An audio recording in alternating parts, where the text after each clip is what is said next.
दोस्तों नमस्कार। स्वागत है आपका हमारे इस YouTube मंच पर। दोस्तों, अब तक आपने देखा कि विपक्षी दलों के नेताओं को अपने पाले में लाने, विपक्ष शासित राज्यों की सरकारें गिराने और विपक्ष के जो नेता पाले में ना आए उन्हें जेल में डालकर टॉर्चर करने की हद तक ईडी के माध्यम से कार्रवाई की जाती रही है। लेकिन अब विपक्ष की जुबान बंद करने और जुबान बंद करने की कवायद के तहत नेता प्रतिपक्ष, जहां 10 साल के बाद इस देश की लोकसभा को, इस देश की संसद को और इस देश के आवाम को संसद में यानी लोकसभा में नेता विपक्ष का पद देखने को मिला है, अब उन नेता विपक्ष ने जिस चक्रव्यूह की बात की, नेता विपक्ष ने जिस प्रकार से सत्ता पक्ष को घेरने की कवायद की, नेता विपक्ष ने जिस प्रकार से सामाजिक न्याय की बात की और नेता विपक्ष ने जिस प्रकार से इस देश में क्रोनिक कैपिटलिज्म और सरकार के करीबी कुछ चंद उद्योगपतियों का नाम लेकर सत्ता को सीधे सीधे आंख में आंख डालकर चुनौती देने की बात की, उसके बाद सत्ता में बैठे हुए लोग भला नेता विपक्ष राहुल गांधी के पास ईडी ना भेजे, यह भला कैसे संभव हो सकता है? चर्चाओं पर यकीन करें, मीडिया पोर्टल्स की खबरों पर यकीन करें और जो बातें छनकर बाहर आ रही है उन पर यकीन करें, तो अगले कुछ दिनों में राहुल गांधी तक ईडी पहुंच सकती है, उनकी गिरफ्तारी भी हो सकती है, हो सकता है पूछताछ करके ही छोड़ दिया जाए। 3 राज्यों का चुनाव है, महाराष्ट्र, हरियाणा और झारखंड। तीनों में कांग्रेस पार्टी का अच्छा खासा स्टेक है और तीनों राज्यों की चुनावी संभावनाओं को एक ऐसे दौर में जहां सरकार के द्वारा सेबी की प्रमुख बनाई गई महिला और इसके साथ साथ सत्ता और क्रोनी कैपिटलिज्म, सत्ता और सत्ता के करीबी उद्योगपतियों की कथित साठगांठ जब हिंडनबर्ग की रिपोर्ट में सीधे सीधे हितों के टकराव की हद तक जाती हुई दिख रही है, तो भला विपक्ष की छवि को कैसे खराब किया जाए, यह कवायद सत्ता पक्ष न करे, यह संभव कैसे होगा? अब निशाने पर राहुल गांधी हैं और राहुल गांधी निशाने पर यूं ही नहीं है, क्योंकि राहुल गांधी के रूप में जिस प्रकार से इस देश ने नेता विपक्ष का कार्यकाल पिछले 2 छोटे छोटे संसदीय सत्रों में देखा है, चाहे वो बजट सत्र हो, चाहे उसके पहले इस लोकसभा का मौजूदा यानी 18वीं लोकसभा का पहला सत्र हो, इन सब में शिवजी का फोटो दिखाने को लेकर, कभी किसी अखबार की कटिंग को दिखाने को लेकर, जिस प्रकार से कैमरा और राहुल गांधी के बीच आंख मिचौली का खेल चलता रहा, जिस प्रकार से सदन का संचालन कर रहे लोगों को भी असहज स्थिति का सामना करना पड़ा और सत्ता पक्ष की असहज स्थिति की तो बात ही मत कीजिए कि किस तरह से तकरीबन 250 सांसदों वाले एक बेहद ताकतवर विपक्ष जो कभी भी सत्ता पक्ष के रूप में खुद को तब्दील होता हुआ देख सकता है, उतने ताकतवर विपक्ष के सामने सत्ता जब सहज नहीं हो तो ईडी आखिरी अस्त्र, आखिरी हथियार तो ईडी ही बचता है ना। और ईडी अब राहुल गांधी तक नेशनल हेराल्ड मामले में एक बार फिर से पहुंचने की तैयारी करती हुई दिख सकती है। चर्चा चारों तरफ है और चर्चा यही है कि राहुल गांधी की गिरफ्तारी भी हो सकती है या राहुल गांधी को से पूछताछ भी की जा सकती है। क्या करेगी ईडी, वो ईडी जाने। लेकिन नेता विपक्ष से सत्ता इतना डर क्यों गई, उस डर पर हम बाद में आएंगे। पहले बताते हैं कि इस मामले में अब तक 40 घंटे तक राहुल गांधी से पूछताछ हो चुकी है, 4 बार पूछताछ हो चुकी है। 2022 में उनके अलावा सोनिया गांधी से भी पूछताछ हुई और उस पूछताछ के 2 साल तक क्या इसकी फाइंडिंग्स को, जो बातें सोनिया गांधी, राहुल गांधी और दूसरे लोगों ने बताई, उन बातों की तहकीकात करने में ईडी को 2 साल लग गए और उसमें से ईडी को यदि कुछ मिला तो चार्जशीट में वो सारी चीजें क्यों नहीं आई? ईडी दावे तो करती है। जनवरी 2024 के एक अखबार के कतरन पर नजर जाती है तो एक बात साफ होती है कि ईडी की दावेदारी यह है कि 988 करोड़ रुपए का गड़बड़ झाला, आर्थिक रूप से 988 करोड़ रुपए का गड़बड़ झाला इस young Indian associated journal limited यानी एजेएल और इन दोनों के मामले को संयुक्त रूप से कहें, कलेक्टिव रूप से, मोटे तौर पर जो आम बोलचाल की भाषा में कहते हैं नेशनल हेराल्ड केस के मामले में ईडी को ऐसा लगता है कि 988 करोड़ रुपए की गड़बड़ हुई है। लेकिन अब तक सबूत क्यों नहीं मिले?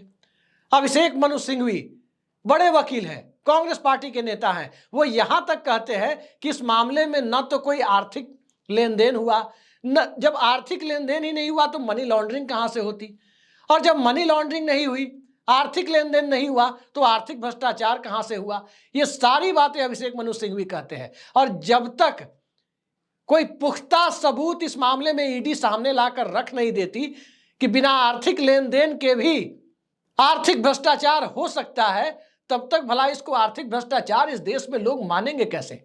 आज तक लोगों को आश्चर्य हो रहा है कि हिंडनबर्ग का मामला सामने आने के बाद जिन जिन लोगों पर आरोप थे वहां तक ईडी क्यों नहीं पहुंची?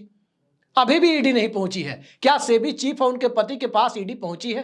क्या उनसे पूछताछ की है कि आखिर 10 मिलियन डॉलर यानी 84 करोड़, लगभग 84 करोड़ रुपए जो कहा जा रहा है कि तनख्वाह के माध्यम से माधवी बुच सेबी चीफ को मिले हैं और वो पैसा उन्होंने कहीं लगाया है, वो पैसा तनख्वाह के माध्यम से 84 करोड़ कैसे मिले थे?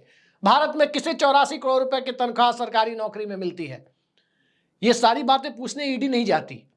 ईडी आती है उस मामले में जिसमें फाइनेंशियल ट्रांजैक्शन बकौल कांग्रेस पार्टी के दावे के अनुसार वो हुआ ही नहीं है। राहुल गांधी को घेरने की कवायद दूसरी है। राहुल गांधी को घेरने के पीछे का असली मकसद है इस देश में विपक्ष की आवाज को कुंद करना, क्योंकि वो नेता विपक्ष है। राहुल गांधी को घेरने का असली मकसद है कि जो 3 राज्यों में चुनाव है, महाराष्ट्र, हरियाणा और झारखंड, जिसमें हरियाणा में कांग्रेस पार्टी सीधे मुकाबले में है और सत्ता के करीब पहुंचती दिख रही है, झारखंड और महाराष्ट्र में कांग्रेस पार्टी एक मजबूत अलायंस पार्टनर की भूमिका में है और अपने पार्टनर के साथ सत्ता में पहुंचती हुई दिख रही है। इन तीनों राज्यों में कांग्रेस पार्टी पर भ्रष्टाचार के छींटे उछालकर कांग्रेस पार्टी के सबसे बड़े पोस्टर बॉय को घेरते हुए किस प्रकार से कांग्रेस पार्टी की इमेज को खराब किया जाए। अगर भ्रष्टाचार के सबूत किसी भी जांच एजेंसी को इस देश में किसी भी व्यक्ति के खिलाफ हो तो सख्त से सख्त कार्रवाई करनी ही चाहिए। आखिर इतनी देर क्यों? लेकिन जब भ्रष्टाचार के सबूत ना हो और सिर्फ बदनाम करने की नीयत से पूछताछ होती हो तो क्या इस तरह की कवायद को अब जनता भी सीरियसली लेगी क्या? आज चौक चौराहे पे कहीं चले जाए, ईडी का नाम सुनते ही लोगों को लगता है कि एक ऑपोजिशन टॉर्चर एजेंसी है। यह विपक्ष को टॉर्चर करने के लिए सत्ता पक्ष के द्वारा इस्तेमाल किया गया एक ऐसा अस्त्र है जिससे जनता के बीच किसकी कमीज कितनी सफेद है तो क्यों है, और किसी दूसरे की कमीज सफेद दिख रही है तो क्यों ना उस पर कुछ कीचड़ के छींटे उस पर उछाले जाए। लोगों को ईडी इसी काम में लगी हुई ज्यादा प्रतीत होती है। आखिर ईडी के डायरेक्टर रहे संजय मिश्रा को बार बार एक्सटेंशन क्यों दिया गया और सुप्रीम कोर्ट के कहने के बावजूद सरकार उन्हें हटाने के लिए क्यों तैयार नहीं थी? अंततः सुप्रीम कोर्ट के आदेश के बाद ही क्यों हटाया गया? क्या 142 करोड़ के देश में संजय मिश्रा कोई सचिन तेंदुलकर थे कि दूसरा सचिन तेंदुलकर नहीं बन सकता? तेंदुलकर भी रिटायर हुए तो विराट कोहली आ गए थे। आखिर संजय मिश्रा को क्यों ईडी उनके पीछे पड़ी हुई थी? क्यों ईडी में सरकार संजय मिश्रा को रखना चाहती थी? सबको पता है कि संजय मिश्रा के कार्यकाल में क्या हुआ। पॉलिटिकल मामलों में ईडी ने पिछले लगभग एक दशक में जितने भी मामले दर्ज किए उसका कन्विक्शन रेट यानी सजा दिलाने की दर 0.4% है, 1% भी नहीं है। और ज्यादातर मामलों में देखा गया कि सप्लीमेंट्री चार्जशीट दाखिल की जाती है और उसमें इधर उधर की बातें बनाई जाती है, पुख्ता सबूत नहीं रखे जाते। मनीष सिसोदिया के मामले में भी यही कहा गया, संजय राउत के मामले में भी यही कहा गया, अनिल देशमुख के मामले में तो पूरी की पूरी तरीके से ईडी एक्सपोज हो गई थी। और जब छगन भुजबल एनसीपी में थे, शरद पवार के साथ थे, यानी गैर भाजपा गठबंधन वाली पार्टी में थे, तब तो ईडी उन तक पहुंचती है। जब वो भाजपा गठबंधन के साथ आ जाते हैं उसके बाद से फाइल ही गुम हो जाती है। ईडी को फाइल ही नहीं मिलती है कि उस मामले को कोर्ट में ले जाकर प्रोसीड कर सके। दरअसल इस पूरे खेल के पीछे जो असली खेल है वो खेल दूसरा है। वो खेल ये है कि पूरे इंडिया अलायंस को कैसे डिस्टेबलाइज किया जाए, कैसे तोड़ा जाए। भ्रष्टाचार के मुद्दे पर जब सत्ता पक्ष घिरता हुआ नजर आता है, क्योंकि आज आपने देखा कि जिस प्रकार से किसी भाजपा नेता का नाम हिंडनबर्ग ने नहीं लिया था, सरकार में बैठे हुए किसी भी व्यक्ति का नाम, नरेंद्र मोदी सरकार के किसी मंत्री का नाम हिंडनबर्ग में अपनी रिपोर्ट में नहीं लिया। हिंडनबर्ग ने सेबी की चीफ को कॉर्नर किया, उनके पति को कॉर्नर किया, अडानी ग्रुप को कॉर्नर किया, लेकिन बचाव में कौन आता है?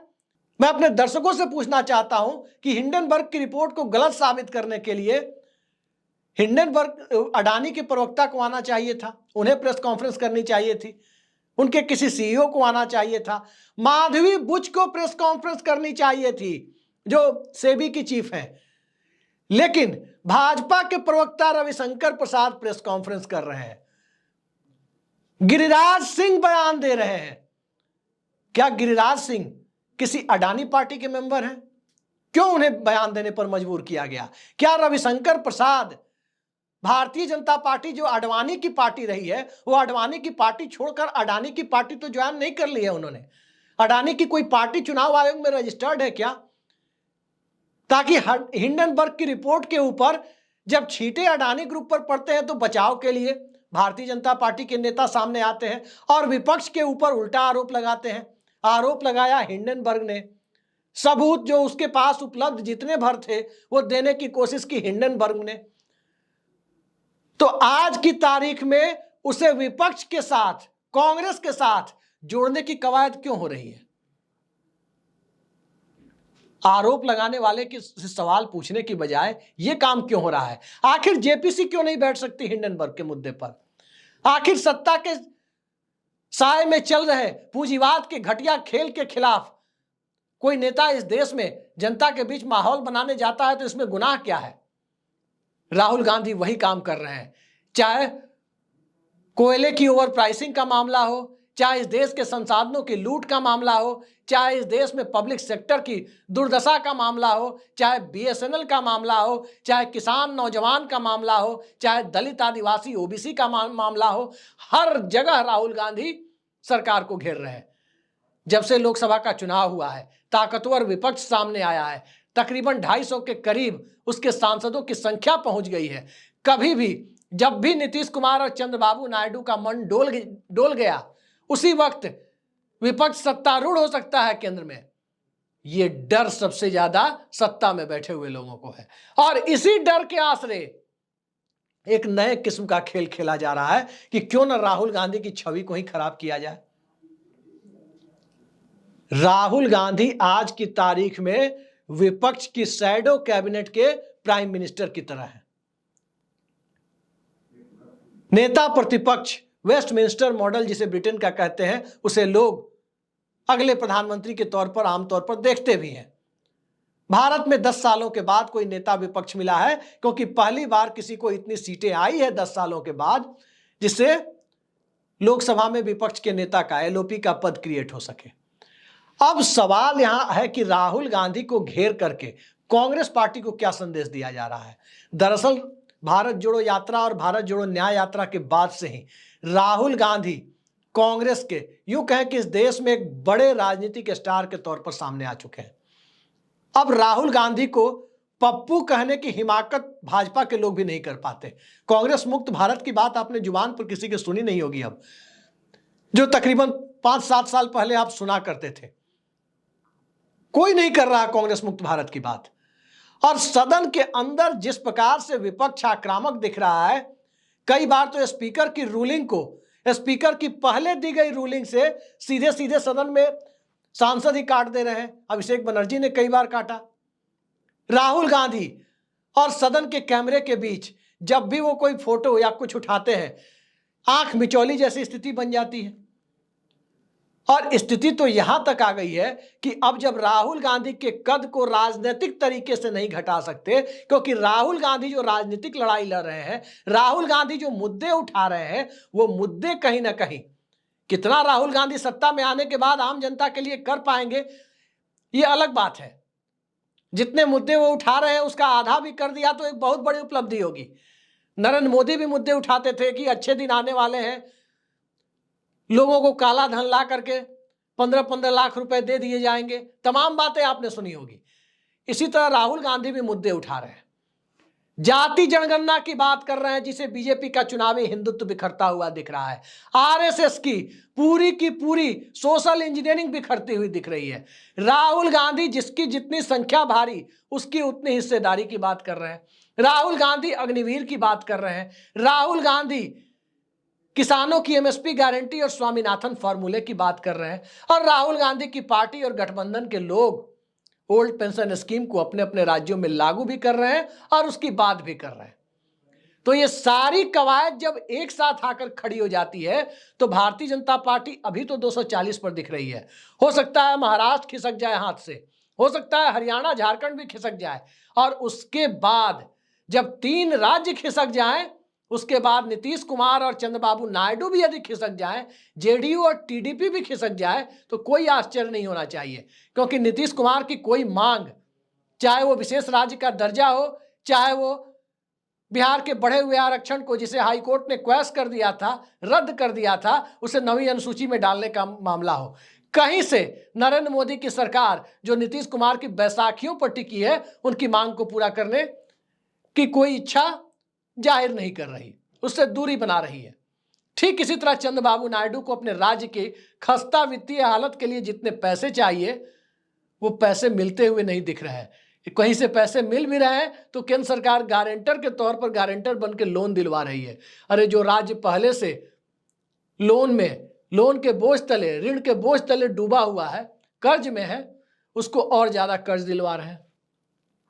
ये स्थिति इस देश में सत्तारूढ़ गठबंधन की है, और चूंकि सत्ता 10 सालों से ऐसे चलाई गई है कि एक व्यक्ति ही सत्ता है, एक व्यक्ति ही पार्टी है, एक व्यक्ति ही सिस्टम है, एक व्यक्ति ही देश है, एक व्यक्ति ही राष्ट्रवाद है, और एक व्यक्ति ही अर्थव्यवस्था, विदेश नीति, सब कुछ का जानकार है। इस तरह से जब सत्ता चलाई जा रही है तो आज की तारीख में बहुमत की जगह सर्वमत की बातें जुबान से तो कही जाती है, हकीकत में उसे लागू करने के पहले हालत यह हो जाती है कि सदन में नेता प्रतिपक्ष को तंज की भाषा में सांकेतिक रूप से बिना नाम लिए बालक बुद्धि कहकर उपहास उड़ाने की कोशिश होती है। अरे भाई, जब बालक बुद्धि विपक्ष का नेता है तो ईडी भेजने की क्या जरूरत है? ईडी भेजने की जरूरत तब आ रही है जब विपक्ष का नेता सत्ता को डराता हुआ दिख रहा है, झोला उठाने की हद तक सत्ता को मजबूर करता हुआ दिख रहा है। जब जब सत्ता झोला उठाने की हद तक जाती हुई दिखेगी तो कभी बिहार में नीतीश कुमार के अफसर पर ईडी की कार्रवाई होगी, कभी राहुल गांधी पर ईडी भेजने की प्लानिंग रची जा रही होगी, कभी महाराष्ट्र में किसी के खिलाफ ईडी भेजने की प्लानिंग होगी, और वही ईडी, जिस ईडी के अधिकारी करोड़ों रुपए की रिश्वत लेते हुए गिरफ्तार किए जाते हो, और पूरे के पूरे इस खेल में एक मुख्यमंत्री जेल जाता हो, दूसरा मुख्यमंत्री जेल में हो, एक मुख्यमंत्री जमानत पर बाहर आता हो, और एक जगह सरकार को इस तरीके से गिराया जाता हो कि पूरी की पूरी संविधान पीठ भी सुप्रीम कोर्ट में जस्टिस चंद्रचूड़ साहब को बनानी पड़ जाती हो। यही मोडस ऑपरेंडी है, यही आज की तारीख में लोकतंत्र का एक नया मिजाज है, जिस मिजाज को आपने अमृत काल के दौर के पहले से ट्रेलर के तौर पर देखा है, और अब जब सत्ता के चारों तरफ हताशा विद्यमान दिखती है, अमृत काल में हताशा विद्यमान दिख रही है, तो अमृत काल के शुरुआती दिनों में ही झोला न उठ जाए, उस झोला उठने से बचाने के लिए राहुल गांधी को घेर कर झोला उठने से पहले ही राहुल गांधी को बदनाम कर दिया जाए, कांग्रेस पार्टी के पोस्टर बॉय को ही कॉर्नर कर दिया जाए। ये कवायद दरअसल बिल्कुल वैसी ही है जैसे 1987-88 के दौर में जब बोफोर्स का बवंडर उठा था। उस दौर में सरकार पर भ्रष्टाचार के आरोप लगाने वाले और इस देश के सबसे बड़े पोस्टर बॉय उस दौर के विश्वनाथ प्रताप सिंह को सेंट किट्स का मामला उछालकर, सेंट किट्स में एक जाली खाता खोलकर बदनाम करने की जो कोशिश हुई थी, उस कोशिश में उस वक्त सत्ता में बैठे हुए लोगों के कथित इशारे पर जो खेल हो रहा था, उसका नुकसान सत्ता नहीं उठाया था। लेकिन तब भी माहौल इतना गिरा हुआ नहीं था कि किसी ने वीपी सिंह के खिलाफ ईडी भेज दी हो। जो आज हो रहा है, आज जो खेल हो रहा है, वो लोकतंत्र के निम्नतम स्तर की पराकाष्ठा है। आगे अब देखते जाइए कौन कितना गिरता है। उससे पहले ज्यादा जरूरी ये जानना हो जाता है कि गिरने के खेल में कहीं सरकार ही तो गिरने की नौबत नहीं आ रही है, और उस डर को खत्म करने के लिए ही ईडी को एक अंतिम विकल्प के तौर पर इस्तेमाल तो नहीं किया जा रहा। देखते जाइए, राहुल गांधी को तो ईडी के प्रेम पत्र का इंतजार है, चाय और बिस्कुट के साथ। मीडिया पोर्टल्स में भी कहा जा रहा है कि वहां तक ईडी एक बार फिर पूछताछ करने पहुंच सकती है, लेकिन ये पूछताछ कहीं सत्ता के लिए मौजूदा निजाम के दौर में आखिरी ईडी की पूछताछ साबित न हो जाए, क्योंकि कई सारी परिस्थितियां अब 2019 और 2014 की तुलना में बिल्कुल उलट चुकी है। वो साल दूसरा था, ये साल दूसरा है। वो साल 282 और 303 सांसदों के बहुमत के अट्ठास का था, जिसमें एक अकेला कितनों पर भारी जैसे जुमले निकलते थे। आज की तारीख में 32 की कमी है, और 32 की कमी मामूली कमी नहीं होती है। एक वोट की कमी से अटल बिहारी वाजपेयी को सत्ता से रुखसत होना पड़ा था। यहां तो 32 की कमी है, और 32 के लिए कई कई बैसाखियां लगाई गई है। एक बैसाखियों के सहारे तो सरकार को चलाने की का जो कौशल होता है वो इस सरकार में दिखता नहीं है। 32 बैसाखियों के लिए भला कितने दिनों तक कौशल की बजाय, अपने गठबंधन चलाने की स्किल के बजाय ईडी के डंडे का इस्तेमाल होता रहेगा। ईडी के डंडे का इस्तेमाल कितना होगा, कैसे होगा, इन सब को देखने के लिए अभी अगले कुछ महीनों की सियासत पर नजर रखिए कि आखिर होता क्या है। खेल बहुत दिलचस्प है। इस दिलचस्प नजारे को एक नए कलेवर के साथ देखने के लिए खुद को मानसिक तौर पर तैयार कर लीजिए। आज के लिए इतना ही। नमस्कार।